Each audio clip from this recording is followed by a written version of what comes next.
Ich heiße Marion Kahnemann. Ich habe noch einen jüdischen Namen, Mirjam, also Vornamen, anderen Vornamen. Der Nachname ist jüdisch genug. Ich wurde 1960 in Magdeburg geboren. Das ist auch Teil der DDR gewesen. Und ich bin in DDR-Zeiten geboren. Wir waren eine Kleinfamilie, also weil wir hatten keine Großeltern.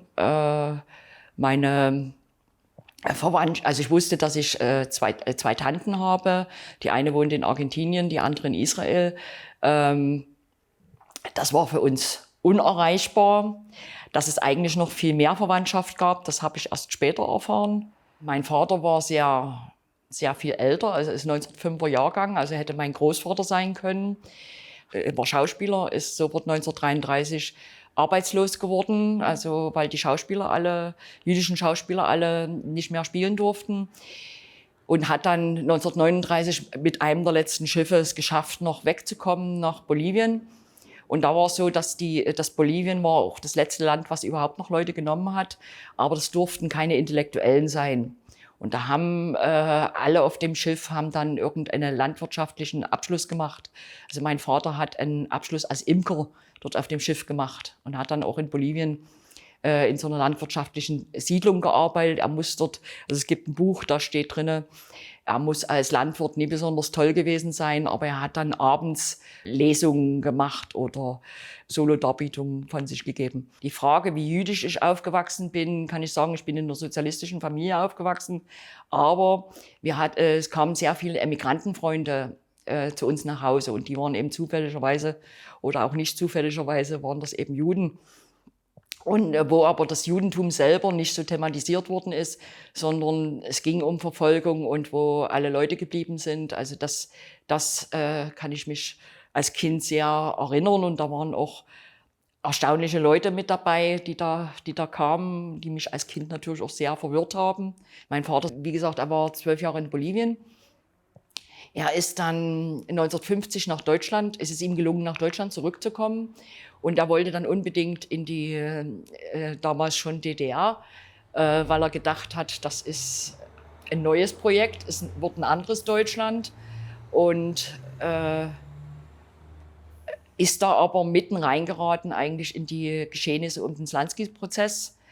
Darüber hat er allerdings nie gesprochen. Ich weiß bloß, dass es ihn natürlich mit involviert hat. Also Slansky-Prozess, das betraf ja den ganzen Ostblock und in der DDR war es so, dass es eine sehr antisemitisch geprägte Verfolgungskampagne gab, wo das allerdings nicht so ausgesprochen worden ist, wie antisemitisch die eigentlich wirklich war.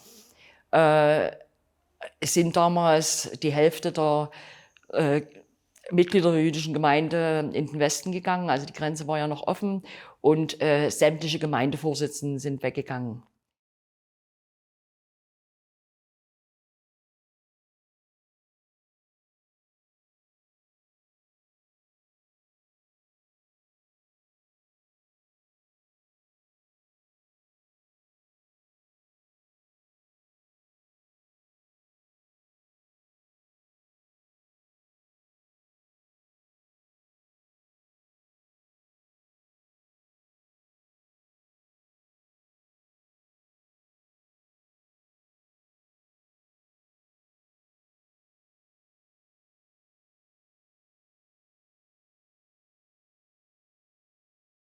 Allerdings muss ich dazu sagen, mein Vater selber war nie Mitglied der jüdischen Gemeinde.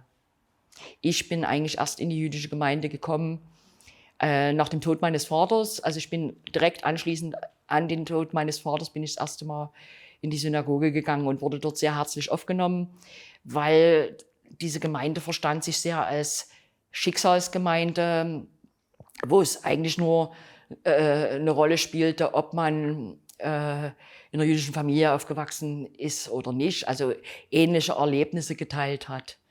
Und das sah dann auch so aus, dass man sich gegenseitig die Erlebnisse der eigenen Familie erzählt hat, aber nicht innerhalb der Familie. Das war das Interessante, weil die meisten von denen waren nicht jüdisch verheiratet und die nicht-jüdischen Partner waren in seltensten Fällen mit in der Gemeinde.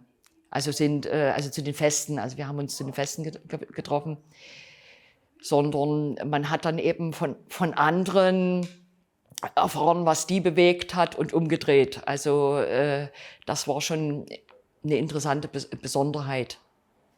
Wir haben dann die Feste immer gemeinsam gefeiert in der Gemeinde und da war's, also wir sind immer nach den Gottesdiensten, sind wir dann in ein Hotel essen gegangen. Das war dann so 30 Leute etwa, also weil die Gemeinde war ja nie groß, das waren zur Wende 61 Mitglieder.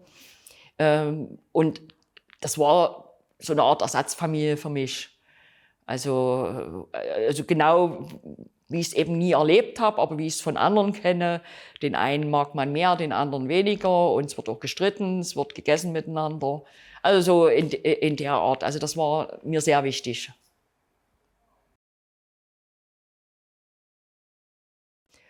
Ich habe dann, als ich dann mit 16 dann eben das erste Mal in der Synagoge war, ab da dann auch verstärkt drüber gelernt und mir versucht, wirklich auch positive Dinge anzueignen und habe dann auch sehr viele positive Entdeckungen gemacht. Das war sehr, sehr wichtig für mich, also weil vorher war das nur, es war eine Beschimpfung und es war, man war das eben, konnte man sich nie aussuchen.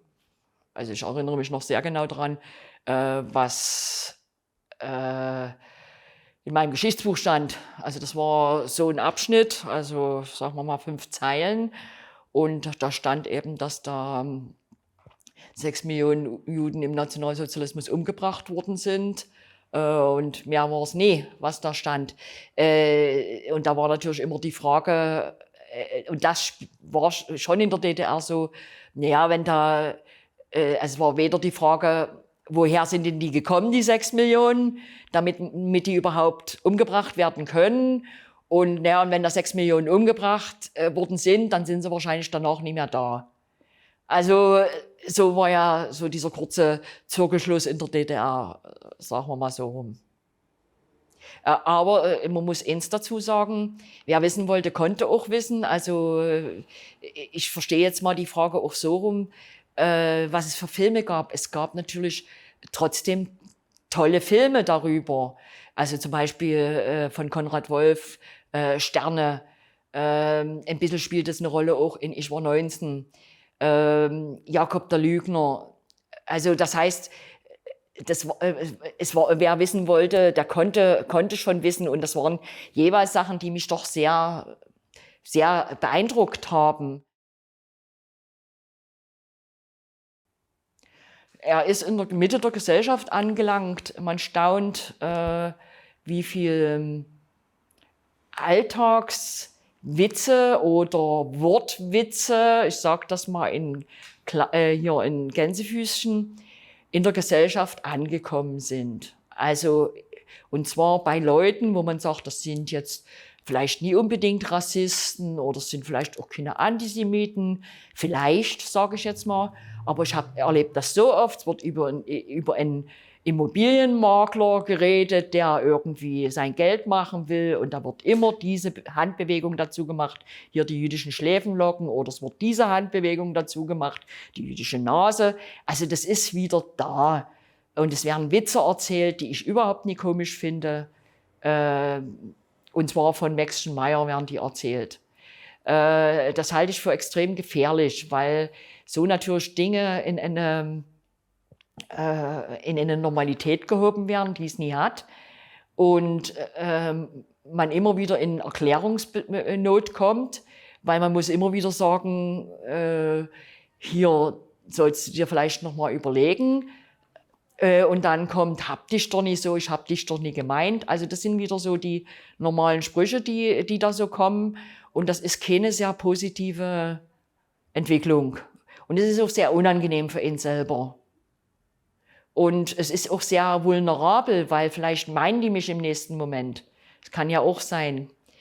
Dann ist natürlich diese unheilvolle Verquickung zwischen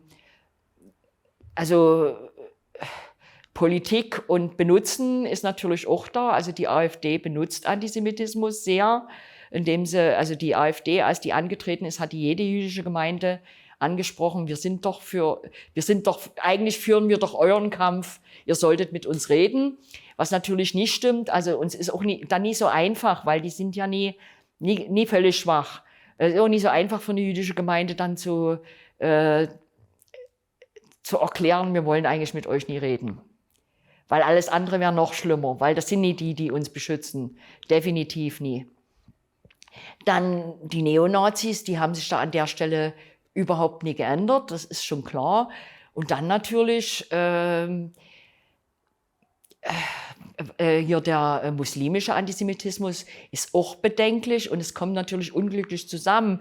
Da kommen mehrere Dinge zusammen. Zum einen, dass sich offensichtlich Türken hier nie ganz heimisch gefühlt haben, ist der eine Punkt. Dann sind natürlich noch aus anderen Ländern welche dazugekommen, die mit Antisemitismus groß geworden sind. Ich selber bin sehr dafür, dass Flüchtlinge geschützt werden. Aber natürlich darf man auch nicht blöd sein an der Stelle. Aber man darf auch nicht pauschalisieren und sagen, alle Flüchtlinge und so weiter. Also man muss in jedem Falle helfen und die haben ein gutes Recht. Also da bin ich sehr dafür. Aber man darf nicht blöd sein und jede Reaktion jetzt dulden, sondern da muss natürlich wirklich auch ganz klar angesagt werden, was hier sein darf und was nie. Auf der anderen Seite, man hat jedes Jahr, den Al-Quds-Tag hat man jedes Jahr geduldet mit politischen Äußerungen. Das ist nie erst seit den letzten 2 Jahren. Das ist nie hochgekocht.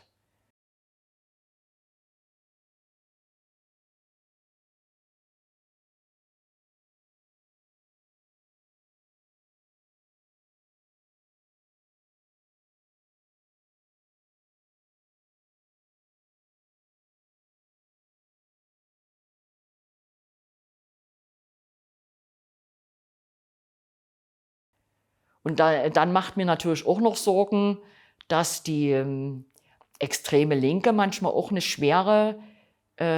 schwierige Haltung zu Israel hat und auch nie verstehen so ganz, was sie da miteinander vermischen.